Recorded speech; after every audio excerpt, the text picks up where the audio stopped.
paso más con este dolor que llevamos como comunidad, que tiene que ver con la desnutrición de sus hijos, y a partir de experiencias en otros lugares vamos viendo que solamente el darles la bolsa con alimentos no alcanza, no alcanza para ayudar a que los chicos sigan el crecimiento normal o mejorar el crecimiento, sino que también necesitamos darles una mano a ustedes como mamás, ¿no?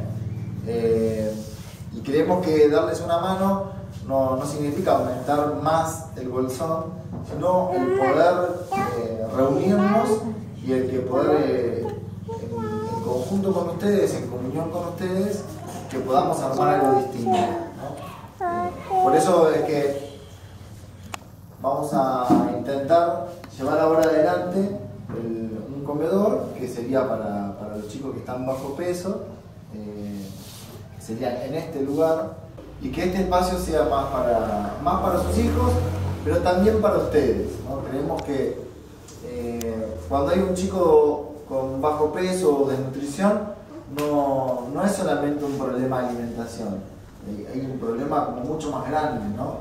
Que tiene que ver con una realidad social, que tiene que ver con la realidad que viven cada uno de ustedes.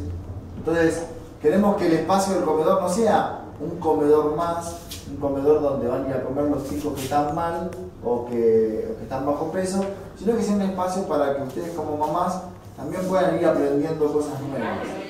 Y que también de a poco que ustedes vayan conociendo a las otras mamás, se van a ir como contagiando esas ganas entre ustedes. ¿Por qué ustedes sí vienen? ¿Por qué ustedes creen que es importante? ¿Qué es lo que les gusta? ¿Qué es lo que no?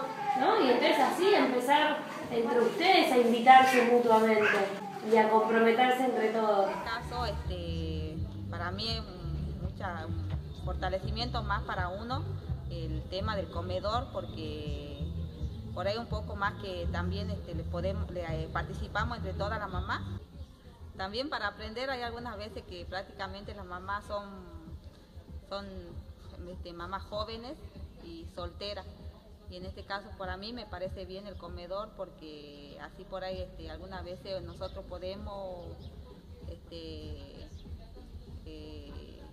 esta inclusión que nosotros tenemos que hacer con todas las mamás, y más que nada para aprender a cocinar, compartir en el momento que capaz que algunas veces uno va con problemas, y por ahí también es un sostén para uno.